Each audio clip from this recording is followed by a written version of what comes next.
Hello guys, welcome to our YouTube channel. तो देखिए, मैं आपका दोस्त सब है आज आप लोगों के साथ लेकर आया हूँ वीडियो जिसमें हम बात करने वाले हैं। जैसा कि आप सभी को पता है, बीकॉम ऑनर्स का फर्स्ट एग्जाम है 11 मार्च को। बिजनेस लॉ का एग्जाम होने वाला है। ये सब्जेक्ट उस बीकॉम ऑनर्स हो चाहे प्रोग्राम हो, सभी स्टूडेंट के लिए एक न्यू सब्जेक्ट है। तो फिर मैं आज आपके लिए लेकर आया हूँ वीडियो की हम इसमें देखने वाले हैं कि how to write business law answer. Business law subject के जो आंसर हैं वो हमें किस तरीके से लिखने चाहिए जिससे हमें अच्छे से अच्छे मार्क्स मिले, पूरे नंबर मिले।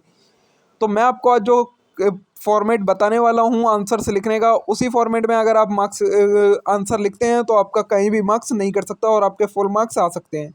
तो चलिए बिना देर के शुरू करते हैं हम अपनी आज की वीडियो और देखते हैं इन सभी टॉपिक्स को। उससे पहले अगर आपने अभी तक चैनल को सब्सक्राइब नहीं किया तो चैनल को जरूर सब्सक्राइब कर लें, वीडियो को लाइक करना ना भूलें और वीडियो को ज़्यादा से ज़्यादा शेयर करें।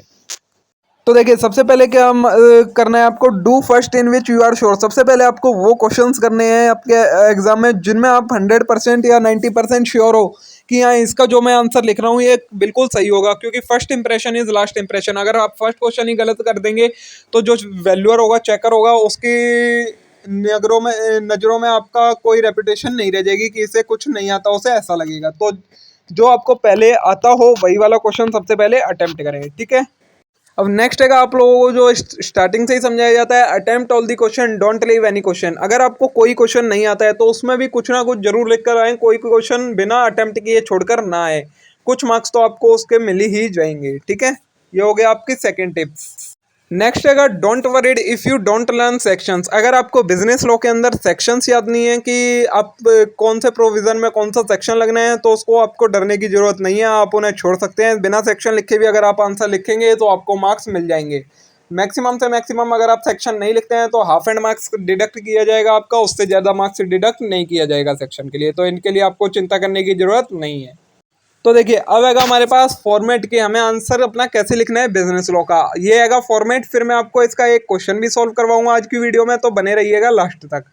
सबसे पहले आप कोई भी आंसर लिखते हैं तो उसमें आपको क्या लिखना होता है, सबसे पहले आपको लिखना होता है एक्ट एप्लीकेबल, मतलब किस एक्ट के अकॉर्डिंग आप ये इसका आंसर बता रहे हैं।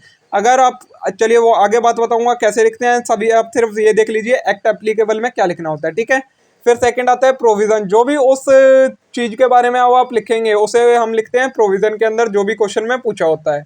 फिर आता है third fact of the case. अगर कोई केस स्टडी टाइप क्वेश्चन है तो ये वाला पॉइंट आएगा, वरना ये पॉइंट नहीं आएगा। इसमें आपको क्या लिखना होता है, जो आपको क्वेश्चन में बता रखा है केस के बारे में, वो सारा केस आपको इसमें अपनी लैंग्वेज में लिखना होता है। और लास्ट में आपको देना होता है इसका एक कंक्लूजन कि इसका आंसर क्या होगा, ठीक है।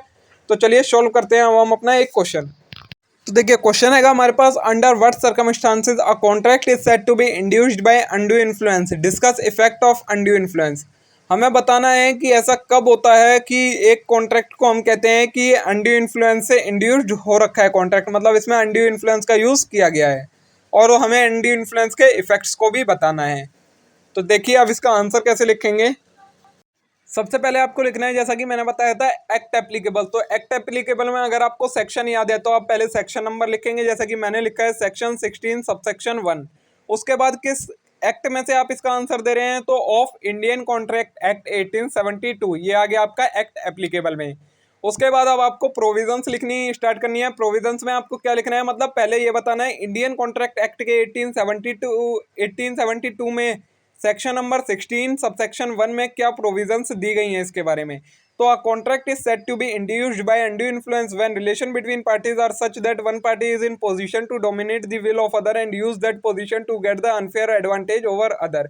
एक कॉन्ट्रैक्ट को हम तभी कहेंगे कि इसमें अनड्यू इन्फ्लुएंस का यूज किया है जब पार्टीज के बीच में रिलेशन हो कि ऐसी कि एक पार्टी डोमिनेट पोजीशन पर है कि वो दूसरे की विल को डोमिनेट कर सकती है, ऐसी पोजीशन पर है कि दूसरे की विल को चेंज कर सके, उसे हम कहते हैं। और वो पार्टी उस पोजीशन का यूज करके उससे अनफेयर एडवांटेज ले ले, तो उसे हम कहते हैं फिर a contract is said to be induced by undue influence, ठीक है। ये हो गई provision.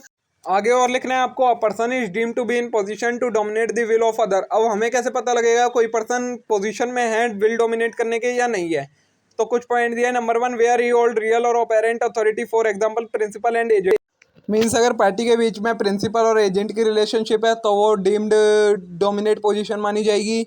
Second, where stand in fiduciary relationship. अगर फाइड्यूशियरी रिलेशनशिप में मतलब डॉक्टर एंड पेशेंट के बीच में जो रिलेशन होती है एक दूसरे पर ट्रस्ट वैसी है तो डोमिनेट मानी जाएगी position. Third, where party with home contract is made is in mental distress, और अगर पार्टी के साथ कॉन्ट्रैक्ट किया गया है वो मेंटल डिस्ट्रेस में है, तो फिर जिस पार्टी ने कॉन्ट्रैक्ट किया है दूसरी ने, वो डोमिनेट पोजीशन में माना जाएगा। ठीक है। नेक्स्ट है आगे लिखना है आपको effect of undue influence. Undue influence के क्या क्या इफेक्ट होते हैं। तो contract made by undue influence is voidable at the option of party whose consent is received under the contract. Contract के अंदर जिस पर्सन की कंसेंट ली गई है अनड्यू इन्फ्लुएंस से, उसके ऑप्शन पर कॉन्ट्रैक्ट वॉइडेबल हो जाता है। अगर वो चाहे तो इसे वैलिड रख सकता है और वो चाहे तो वॉइड कर सकता है। नेक्स्ट है फिर बर्डन ऑफ प्रूफ किस पर होता है। तो in case where there is presumption of undue influence, the burden of proving that the person who is in dominant position did not use his position to obtain unfair advantage will lie on person who is in dominant position to dominate the will of other.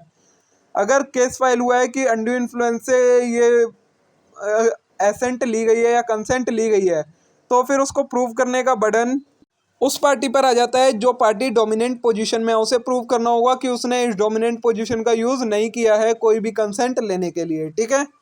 तो देखिए दोस्तों, ये मैंने आपको बता दिया है कि किस तरीके से आपको अपना आंसर प्रेजेंट करना है। यहीं पर अगर एक ये केस स्टडी वाला होता तो फिर जो आपने ये प्रोविज़न लिख लिए हैं, इसके बाद आपने को क्या लिखना था, फैक्ट ऑफ द केस लिखने थे और कंक्लूजन लिखना होता है। अगर आपने प्रोविज़न केस स्टडी वाला क्वेश्चन है और डायरेक्ट है तो उसमें आपको सिर्फ यही दो चीज़ें, एक्ट एप्लीकेबल और प्रोविजंस लिखनी होती है। तो मे भी आज की वीडियो आप लोगों को पसंद आई होगी, आप लोगों के लिए बहुत ही ज़्यादा हेल्पफुल रहने वाली होगी। अगर वीडियो अच्छी लगी हो तो वीडियो को लाइक जरूर करें, चैनल को जरूर सब्सक्राइब करें और वीडियो को शेयर करना ना भूलें। Thank you.